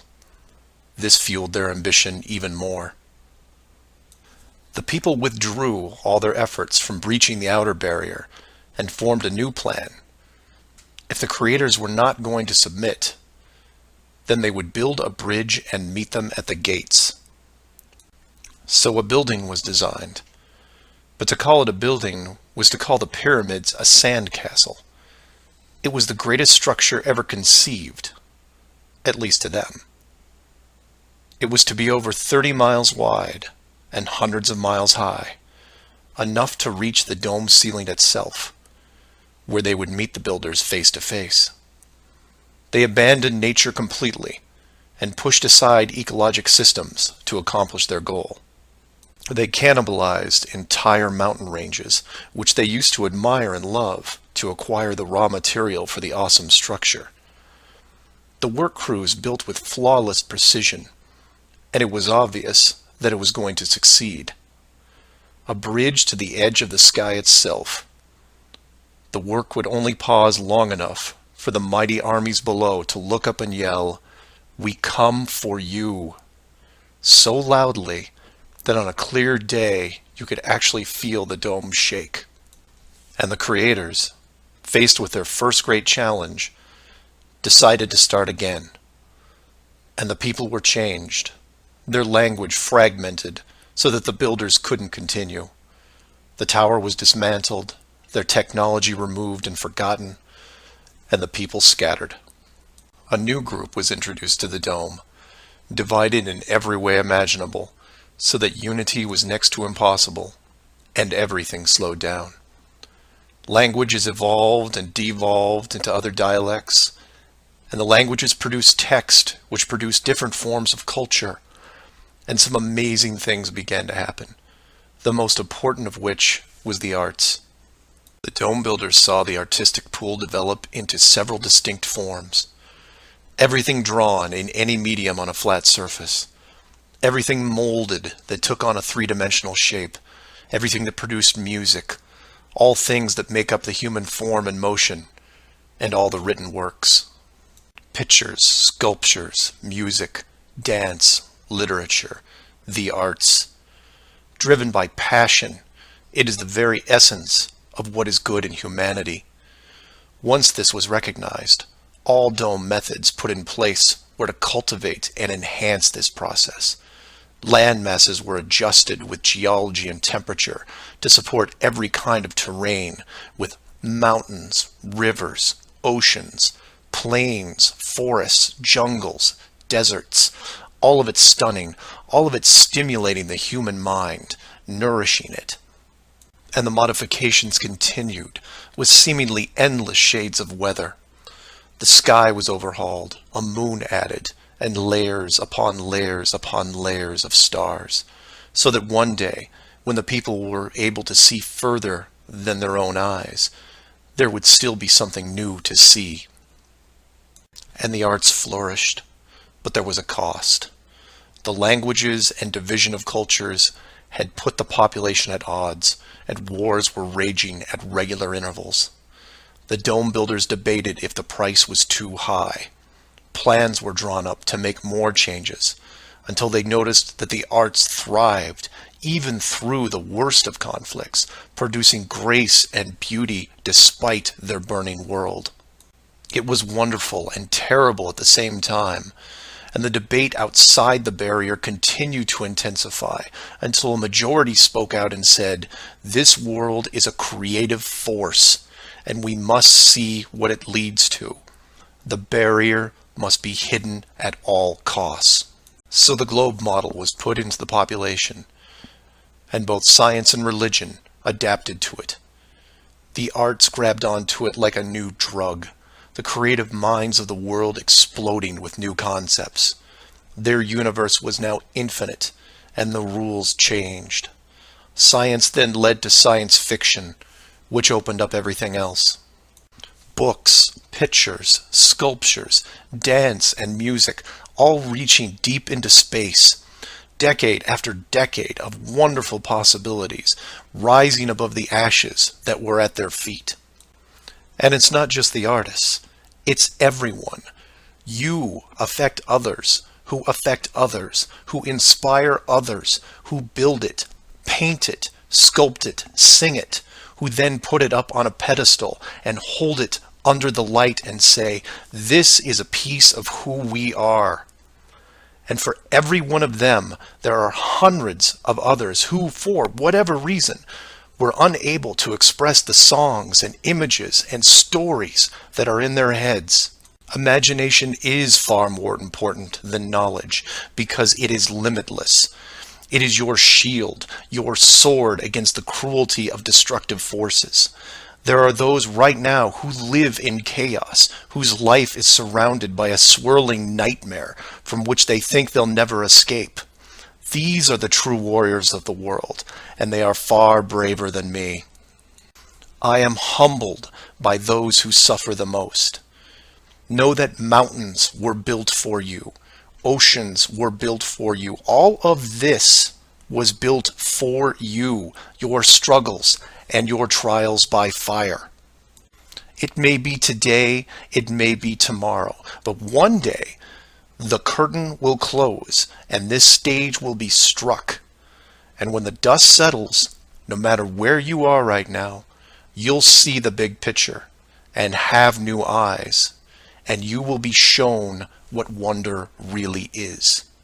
And as you leave this most magnificent of theaters, heading towards the next, my hope is that you'll pause, look back at the stage and say, "I was actually in it, right there in the thick of things, and it was a sight to see." Because it really is a hell of a ride. Imagine what the next one will be like. Earth Clues Part 9, The Magic Show. This is part of a series of clues that can help you get your head around both the design of the flat Earth system we live in and who has been involved in the deception to hide it from you. This flat Earth perspective initially started out as a problem-solving exercise that was going to be built into Clue 7, otherwise known as the Long Haul. But after some research and a little patience, it has evolved into something that warranted its own section, and is a perfect example of good things come to those who wait. So emails and phone calls have been coming in, almost all of them positive. Several people from around the world commented on the southern plane routes. They said that while 95% of the long routes in that hemisphere were connections, which in itself raises red flags, there were a few pesky non-stops that seemed to contradict the overall logic. The question then posed to me was obviously, are they real flights? Could they be put there to throw the Flat Earth group off? If it was a trick, could I figure out what it was and how it was accomplished? I accepted the challenge and started my impression of Morgan Freeman as he went up against the Four Horsemen magician crew. Now, admittedly, I was skeptical to start, because the flights went against the third rule, that being the flat Earth has no shortcuts. Only a globe has shortcuts. As in magic, I had to assume the rule was not being broken, but only hidden, or having the illusion of being broken. But first, I had to see the trick itself. I had to see the planes in question, and see them make the route. Anyone can list a flight, but does it actually go from point A to point B? With the help of several other people, this was then put to the test. While just about everyone with a cell phone knows about GPS and how it can track things, many people don't know that even though it's a system built by the military, there is a very public aspect to it. So while your phone is tracked at all times, so are other things, most notably all air traffic. Now, if you're military, you could view military planes. If you work at a cargo carrier like UPS or FedEx, you can view transport planes. The general public is mostly limited to commercial air traffic. This can be viewed in several places, and the one I chose was planefinder.net. You can use others like FlightAware, Flight Radar 24, Flight Tracker. It makes no difference, because they are all tied into the same exact GPS system. All these sites do basically the same thing, track every commercial plane in the world from start to end in real time. So I spend day after day looking at the Plane Finder global map, which you see here. At any given time, it's tracking between 3,000 to 7,000 flights that are en route anywhere in the world. You'll notice two different colors for planes, red and yellow. Yellow just means there's a 5-minute delay in processing and only applies to the United States.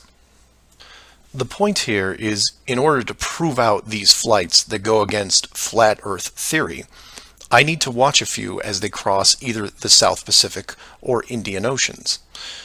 The web page updates automatically, but just to be sure, I close and reopen the page every 30 minutes or so and wait for an ocean plane. And I wait, and I wait, and I wait some more. Hours pass, days pass, and no red planes to entertain me. And somewhere in this process of me just staring at these empty oceans, waiting for a plane to cross, something occurs to me. Can you guess what it is? Nothing is crossing these oceans. Not non-stops, connections, multiple connections, nothing. But that's not possible, right? The planes have to reach their destinations. So I change gears and just watch the coastlines of anything in the southern hemisphere, and I start to see it. I follow a simple plane out of Brazil on its way to South Africa, which, by the way, is not part of the long-haul argument. It's offshore just a few hundred miles. I get something to drink, and when I come back, it's gone. Just a glitch, right? So I follow another, and another, and the same thing happens again and again. Once the plane reaches an imaginary line in the water, GPS makes it disappear. Then a friend who is also working on this problem sends me some links, which I've included in the description. I encourage you to take a look at them. At first, they don't seem like much, just an average flight log showing speed, altitude, locations, things you could expect. Then you scroll down to about 3:30 in the morning, and the location drops away and is replaced by either the word approximate or the word estimated. This then continues for the next 5 hours until, miraculously, 1 hour before landing, the flight log reestablishes itself, and the GPS system shows the plane in real time about to reach its destination. So to be clear to those who may not be seeing everything here, The flights are being dropped off GPS, and their flight data is also turned off and stays off until they are almost on top of their arrival point. And you say, well, that's how GPS works. Well, no, because the Northern Hemisphere has planes flying all over their oceans. And then you say that maybe it's a localized Southern Hemisphere thing. And I say, then why are all the flights over or near land perfectly tracked? Furthermore, this is a US-based system with Americans flying on vacation every single day. You're telling me that those people aren't going to be tracked? In addition, the Vanishing Plane Act is happening to not only the South Pacific and Indian Oceans, which I would expect, but also the South Atlantic, which isn't part of the flat Earth argument. There are a bunch of flights that cross this relatively small ocean between South America and Africa, and every one of the planes is hidden shortly after takeoff. So then you say, what would be the purpose of hiding those shorter routes in the Atlantic? It's because of something I didn't see right away. If you hide one flight, you have to hide them all. Showing the GPS routes in the Atlantic, but leaving out the Pacific and Indian Oceans would raise different questions. So the logic here, despite being very sneaky, is sound. The third rule is that the flat Earth has no shortcuts. If you look at the azimuthal equidistant map again, and look close, you notice that while the South Pacific, South Atlantic, and Indian Oceans make up the lower sections on a globe, they make up the outer ring on a flat model. In that model, there is no shortcut between Australia and South America. If you are creating flight routes, you have only two choices. You take the long way around, clockwise or counterclockwise, and stay on the ocean. Or you cut across the land in the middle. But if you cut across the land, you have to create connections, because on a globe, it wouldn't make sense to fly over the top of the United States to get to South America.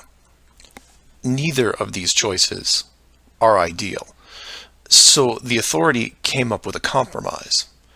Disable GPS and lose the planes for every ocean flight in the Southern Hemisphere. Then reactivate them once the destination is reached. This is just one of the lengths that they are willing to use to keep you from seeing it. Don't just hide some things, hide everything, so that maybe the topic isn't addressed. And some would come back and say, well, nice going. You just pointed out a flaw in their system, and sooner or later they will fix the gap. Maybe. But not soon, I think. Remember, this is a rule, not a guideline. They can't change the map, so they have to work within its limitations. If they have a better workaround, I can't wait to see it. So do your own research and ask questions. Oh, by the way, welcome to the Flat Earth, and enjoy your flight. Flat Earth Clues, Part 10, Hiding God. This is part of a series of clues that can help you get your head around both the design of the flat Earth system we live in and who has been involved in the deception to hide it from you. As you can tell from the title, I'm taking a different approach. Eventually, I was going to have to address the question of what happens next, or what we do now with the information at hand. If you've made it through the guide and the first 9 clues, then at this point you're either buying into the flat model or on the fence. If this is the first one you went to because of the title, I recommend you go back, because we're not going to do much in the way of reviewing. But if you're still with me, then you would agree that 1, the world you've been taught has been kept from you, and 2, one way or another, you would like to prove this out. So how is this possible? The authority in question who created what you call the globe is guarding all the gates. They protect the sky, the outer edge, and most importantly, the education system that shows us at an early age what they want us to see. Nobody listening to this has their own spaceship or advanced rocket program. Nobody actually owns a long-distance icebreaker. And while some of you may have a private plane, I wouldn't recommend testing a military barrier that technically doesn't exist. But then again, you have to remember that this is not the story of David and Goliath.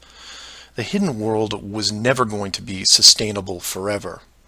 As a civilization evolves, the tools the authority uses as a method of control become more vulnerable. I've learned many things about systems over the years, and one thing that I find most interesting is as layers of strength increase, the higher the chance that they can be used to your advantage. But maybe I'm talking in riddles. I should be boiling it down to what can be done by showing you what's being hidden, what's important, and how it can be spread to others without looking like a crazy person. To be clear, and I can't stress this enough, do not start conversations with the word flat earth. Think of it like Fight Club. The first rule of Flat Club is that you do not talk about Flat Club. Before you started waking up and watching all these things, you were like me. You laughed and mocked everything that was flat earth.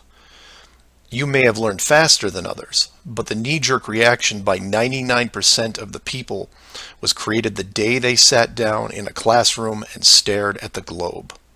Look at the videos, not just mine, but others who are putting forward some great arguments, and ask the questions that people can relate to. I'm going to introduce 3 very important questions that you can use, each with a statement that precedes it, and each statement is a motivation for a different group of people. If you don't fall into one of these 3 groups, then I guarantee you know people that do. The first statement is this: you are being hidden. What do I mean by that? Well, this goes back to Clue 7 and Clue 9, which talk about the flights in the Southern Hemisphere. If you are flying a plane over the Southern Hemisphere, your flight is not being tracked. How can this be used to find out the truth? It's simple, it's quick, and it costs no money. No matter what country you live in, send a quick note to your local, state, or federal representative and ask them this question: why are citizens of our country flying over oceans without the safety net of the GPS system? And remind them that GPS stands for global, not partial.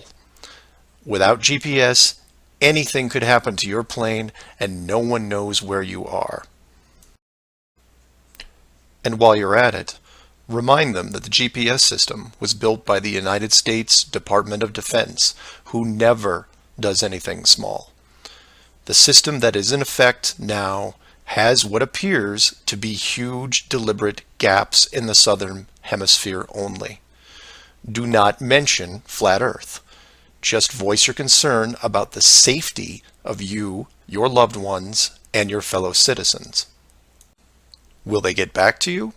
Possibly. Will they give you a satisfactory answer? Not a chance. Because they will only have what the military gives them. What this will do, however, is create a unique buzz in certain circles that may prove to be useful later. The more politicians or high-ranking officials you contact, the greater the noise. The motivation here, as you can tell, is general public concern. The second statement is this: wealth is being hidden. What do I mean by that? Goes back to Clue 2 and every other mention regarding Antarctica.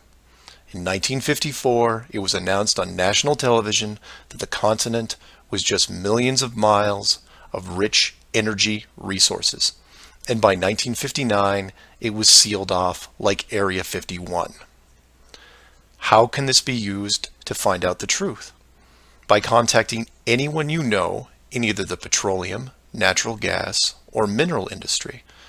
This means ExxonMobil, British Petroleum, Royal Dutch Shell, Chevron, ConocoPhillips, BHP Billiton, Rio Tinto, Glencore, Anglo-American, and there are many others.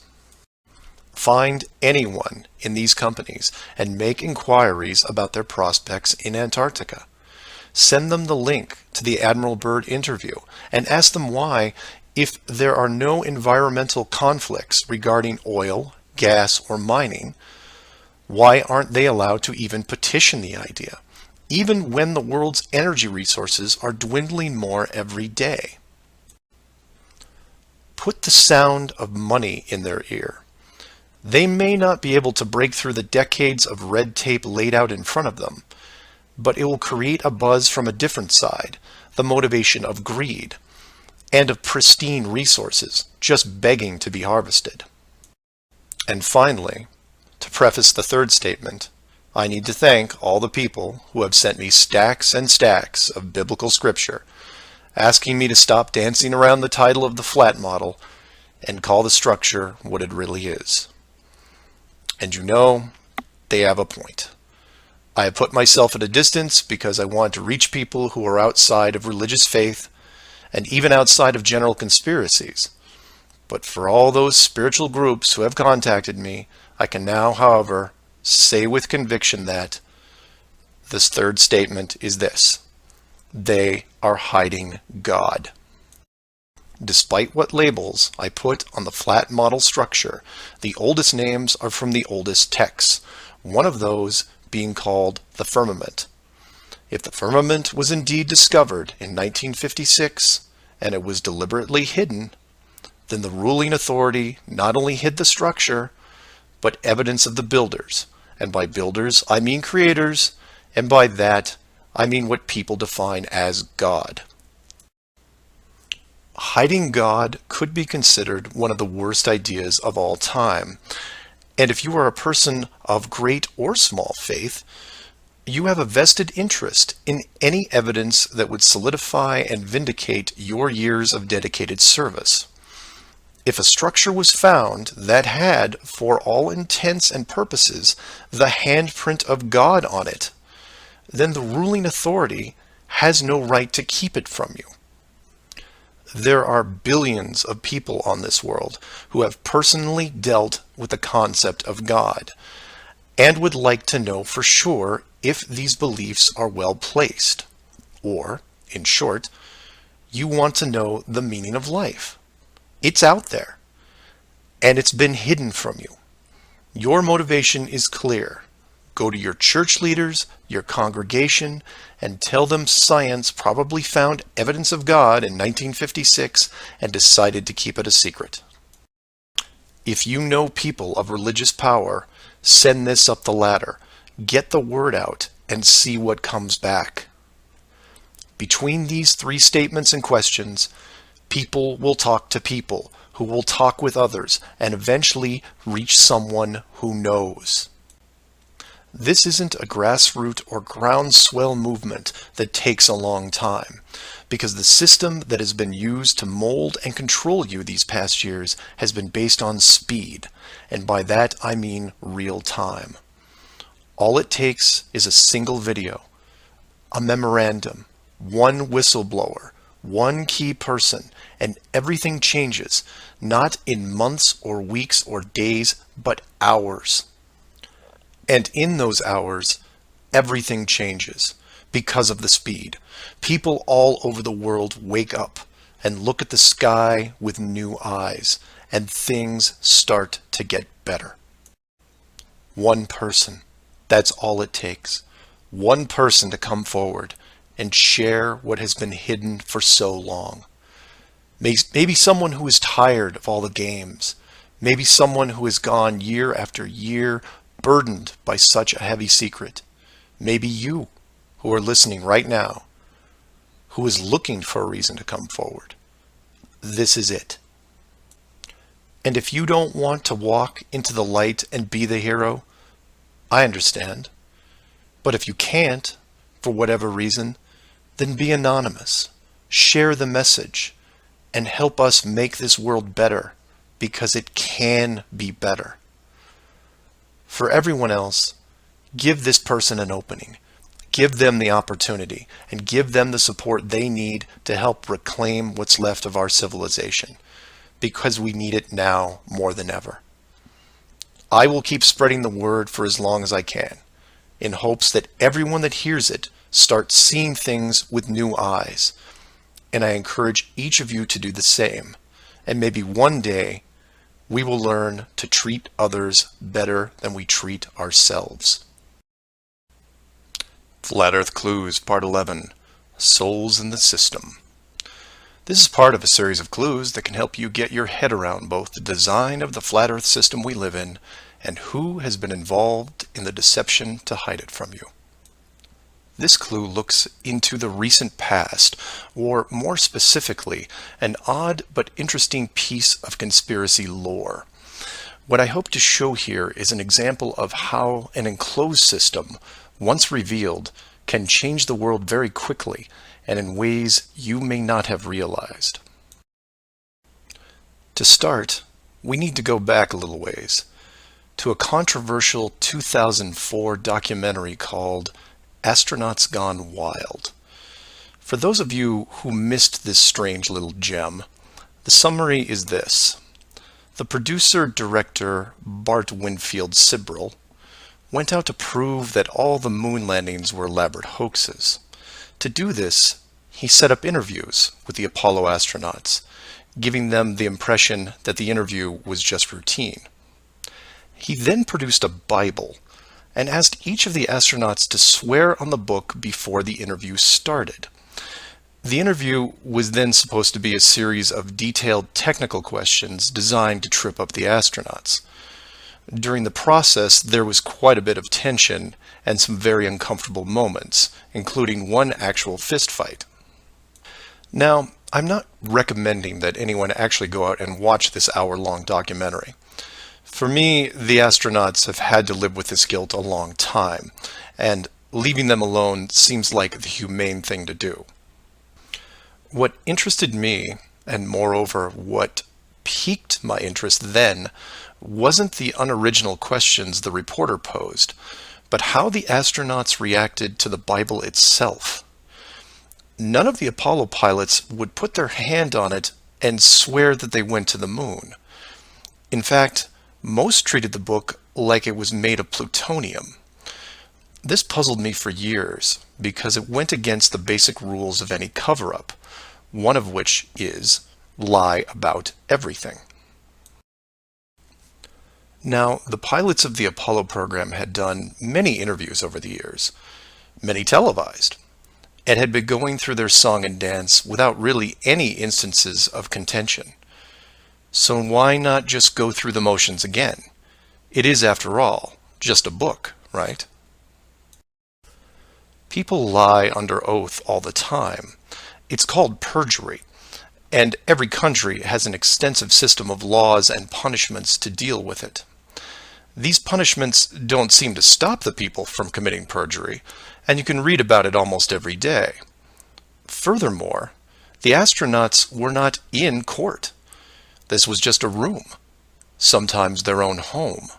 So swearing on the book would, for all intents and purposes, be meaningless. And this sat in the back of my head for years, because it didn't make sense. Why would astronauts, trained by a very large military science program, be afraid of just putting their hand on the book and just tell one more lie? Well, for them, it may have been more than just a book. It may have been a symbol of something much bigger. You see, for you, me, and almost everyone else, a holy book is a symbol of faith, because the creator or creators have yet to be revealed. But if you knew that the creators were real, then the book becomes something much more tangible, more relevant, more sobering. Or more to the point, The Apollo astronauts would have been let in on the enclosed system during their tenure with NASA, and over the decades, this system created certain truths for these men, one of which is, someone could be watching. Now, whether the builders/creators are actually watching every little thing we do can be debated, but if you have proof that they are real, then the thought of your every move being scrutinized is a very real possibility. This is what you and I may suspect, but don't feel. The Apollo pilots, however, are a different story. If they were shown how the world really looked, then their attitude towards the book takes on a whole new meaning. In fact, it didn't have to even be a Bible. It could have been an encyclopedia or a piece of wood, because it was the idea that made them pause. And if you're still not getting it, then I'll ask you directly. If you actually saw some of the creators' handiwork and knew that there was a chance you were being watched, and there was a scorecard involved, would you swear against that and lie about something? Would you roll those dice and take the chance? Or to put it another way, everyone has gotten frustrated about something, then looked up and cursed the sky. Would you still do that if you knew that a creator was up there and possibly listening? That's just one example of how knowledge of the enclosed system changes people. The astronauts didn't want to roll the dice and lie because there was a real fear of retribution. And while they were confident that a bolt of lightning wasn't going to strike them down, they also weren't going to push their luck. And we all take on the same approach in daily life. Everyone who drives has run a stoplight. We know when we see the yellow light that it's too far away, so we hit the gas and hope for the best, especially if the traffic is light and we aren't putting anyone in danger. But you take that very same intersection and put a red light camera on it, well, then things change, don't they? Do you hit the gas and roll the dice? Not a chance. You hit the brakes and hope that you can stop in time because you are being watched. You may not be a model driver by any sense of the word, but you understand this rule and this place, and you don't break it. And this one aspect is why I'm pushing so hard to see the enclosed system revealed. Because as a civilization, we seem to be only as good as what we can get away with. This isn't an issue with freedom, it's an issue with doing the right thing. You know that running red lights is a bad idea. The camera is a reminder of that. Imagine all the things that would change for the better if the enclosed system was revealed. Would you lie to hurt someone? Would you rob a bank, commit fraud, or embezzle? Would you steal anything unless your life depended on it? And while people would still get angry and fight, would they maim each other? Would they kill? Would anyone knowingly commit murder? Would you bully or extort people for profit? In fact, knowing that the world was created, would you do anything malicious towards anyone? If the world is not a globe, but instead enclosed, then wars end. Hate crimes end. Maybe not overnight, but quickly. Because you may be, for the first time in your life, actually accountable for your actions. You realize now that you are a very real soul in this enclosed system, and you have a responsibility towards your fellow man, one that can be boiled down into one simple rule: treat others better than you treat yourself. This is why it's so important to show the world as it really is. This is why I am asking the authority itself to open the door and let this secret come through. You've kept this hidden for too long, and the people who live here with you have been through enough. This isn't about money or power anymore. It's about our very souls, the essence of who we are. Wealth and titles don't define your heart. Hiding the entire world may have seemed like a good idea at the time, but we have gone way beyond that. Have you actually seen our home recently? This needs to be fixed, and it needs to be now. The people won't forget the deception, but they will forgive you for it, because a truth like this will make them more noble, something we should have been since the beginning. So do your own research, and always, always ask questions, because that's the only way you will find all forms of the truth. Feel free to email me at msargent23@comcast.net or 303-494-6631.